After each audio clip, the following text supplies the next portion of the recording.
Are you waiting for a feeling to take control of your life, or are you ready to actually forge it? Welcome to this explainer. Look, if you constantly find yourself waiting around to feel ready, just waiting for that perfect lightning bolt of motivation to finally start doing what you know you need to do, you are definitely not alone. But here's the hard truth. You're standing in your own way. Today, we're going to dive right into the actual mechanics of taking absolute command of your existence. We're stripping away the illusions that are holding you back. Our core theme today is activating your peak, the stoic path to self-mastery. Now, this isn't just about simple surface-level life hacks. No, this is a really fascinating look deep into our own internal wiring that ultimately leads to total mastery and peak performance. We're going to synthesize ancient Stoic philosophy, Carl Jung's analytical psychology, and Viktor Frankl's incredibly profound insights on human survival into one practical, actionable roadmap. Let's see how all these pieces fit together. Section 1. The Shadow Self. Confronting your internal darkness. All right, before we can even think about ascending to peak performance, we have to start by diving into the depths of our own psyche. We have to confront the hidden parts of ourselves that are secretly pulling the strings behind the scenes. The legendary psychologist Carl Jung actually coined a term for these internal blind spots, the shadow. It's basically the unconscious aspect of your personality. Think of it like a vault, right? It's where you bury your repressed desires, your hidden fears, those unacceptable impulses, and your deepest insecurities. According to Jungian psychology, because we all want to be decent, civilized people, we suppress these elements early on in childhood. But here's the kicker. Suppressing them doesn't mean they just magically disappear. So on one side, you have the persona. This is the polished mask you wear to the office or, on a first date. It's who we pretend to be, highly civilized and perfectly acceptable. But on the exact opposite side, you have the shadow. This is everything we repress, thwarted desires, hidden instincts, our raw, chaotic darkness. And the really fascinating problem here, when we solely identify with that polished persona, we end up projecting our shadow onto everyone else. We literally start believing, hey, there's nothing wrong with me, it's everyone else who's the problem. We let our hidden fears dictate our reactions without even realizing it's happening. Jung actually issued a pretty intense warning about this. He said, "A man who is possessed by his shadow is always standing in his own light and falling into his own traps." If you leave your shadow unacknowledged, it doesn't just sit quietly in the corner. Oh no, it possesses you. It acts entirely autonomously. It sabotages your true potential from the dark exactly when you're shocked, confused, or totally paralyzed by indecision. You essentially end up living way below your own potential, simply because you're fighting an invisible enemy that you refuse to even look at. So how do we actually fix this, right? Well, it comes down to a process called shadow integration. First, you just have to acknowledge those hidden fears. That means you stop running from what makes you uncomfortable. Next, observe your impulses, but do it without judgment. As the Stoics teach us, it's totally possible to acknowledge a painful stimulus without immediately categorizing it as some necessary evil. And finally, you harness that dark energy into conscious strength. By integrating the shadow, you drag the unconscious right out into the light. You forge a wider, unbreakable mental resilience instead of being completely possessed by it. Section 2. Discipline versus motivation. The forging of iron-clad habits. Okay, now that we've cleared some of those internal psychological hurdles, we've got to transition from the mind to physical action. It's time to strip away that comforting, warm illusion of waiting until you feel ready. Culturally, we have been conditioned to rely way too heavily on motivation.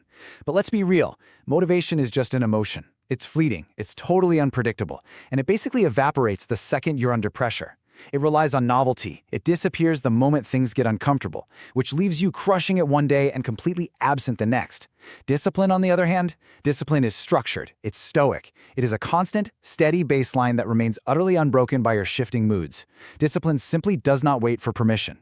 The absolute crux of this is perfectly captured by Aristotle. We are what we repeatedly do. Excellence, then, is not an act, but a habit. Greatness is not some dramatic Hollywood-style surge of energy. It is built through relentless, quiet repetition. Your actual identity forms through what you do repeatedly, shaping your character in ways that pure intention alone just can't touch. Let's look at how this builds into the actual day-to-day mechanics of discipline. First off, you need to completely remove the condition of feeling ready. Honestly, that signal is never coming. Second, replace hesitation with quiet obligation. Just reduce your choices.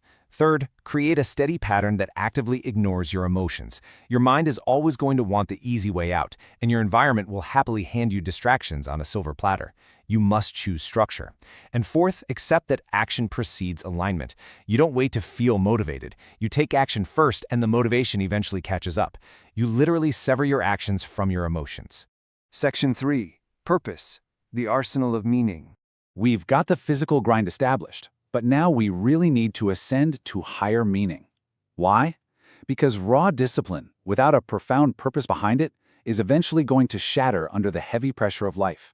The psychiatrist and Holocaust survivor Viktor Frankl observed human behavior at the absolute, unimaginable margins of suffering in concentration camps, and what he noted was that the prisoners who survived, the ones who found a way to endure the unimaginable, always had a greater purpose carrying them forward.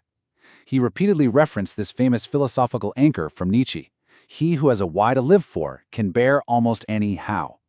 A bulletproof purpose literally transforms inevitable suffering into pure fuel for your discipline. Frankl essentially distilled the sources of human meaning into 3 distinct pillars. First, through creative and purposeful work, taking on a task that requires your unique individual contribution. Second, through love and profound service to others. And third, and honestly perhaps most importantly, through the courageous response to unavoidable suffering. Look, suffering is just an ineradicable part of life. There's no escaping it. The true test of our character lies entirely in how we choose to react to it.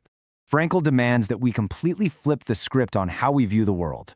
Stop sitting around asking about the meaning of life. Life is questioning you. Daily, hourly. You don't just sit and wait for life to magically hand you meaning on a platter. You answer life's challenges through disciplined, meaningful, right action. The meaning of life isn't found meditating on a mountaintop somewhere. It's revealed right here, right now, in how you choose to step up to your duties and responsibilities. Section 4. Responsibility over comfort. Embracing total accountability. All right, this brings us to the real summit of our explainer. This is the external manifestation of this whole internal journey we've been on, leaving behind that warm, fuzzy illusion of the comfort zone to step into absolute, radical accountability. Here is the core premise of radical responsibility, and it's a big one. There is absolutely nothing fundamentally wrong with you. You have innate, unconditional basic goodness. But, and here is the heavy part, you are absolutely responsible for everything in your life, period. You must abandon the victim entirely, you have to move past blame and fear-based coping strategies, and simply own every single outcome you encounter. Think about the contrast here. The weak path relies heavily on shifting blame, avoiding difficulty, hiding in comfort, and constantly seeking external validation. It's a really fragile way to live. But the strong path, the stoic path, demands radical responsibility. It demands total accountability and actively leaning into discomfort. When you finally claim absolute ownership over your existence, you become a practically unstoppable force. You stop fighting reality and you finally start working with it. We anchor this total mastery in the timeless wisdom of the Stoic philosopher Epictetus. He said, "I am responsible only for things within my control and about my attitude. You and only you get to choose how to react to any given thought, emotion, or circumstance. Your environment might be totally chaotic. Your motivation might be at absolute zero. But your inner discourse, your guiding principle, remains entirely yours. Focus your massive, disciplined energy strictly on your own actions." So what's the actual timeline on something like this? Well, research by Lally and colleagues tells us it takes an average of 66 days to build a stable habit. That's 66 days of actively pushing past the initial friction. This means this stoic transformation we're talking about, it isn't some overnight quick fix hack. It requires immediate, relentless, long-term commitment. But the payoff is huge. Every single time you resist a short-term impulse in favor of your long-term goal over those 66 days, you are literally reshaping your actual identity. Let's quickly summarize this fascinating descent and ascension we've mapped out today to truly activate your peak. 1. Integrate the shadow. Face your hidden fears head-on so they stop controlling you from the dark. 2. Forge discipline. Stop waiting to feel ready and rely entirely on steady, unyielding structure. 3. Anchor your purpose. Find your deep why so you can bear absolutely any how. And 4. Embrace radical responsibility. Own everything, blame nothing, and focus strictly on your attitude and your actions.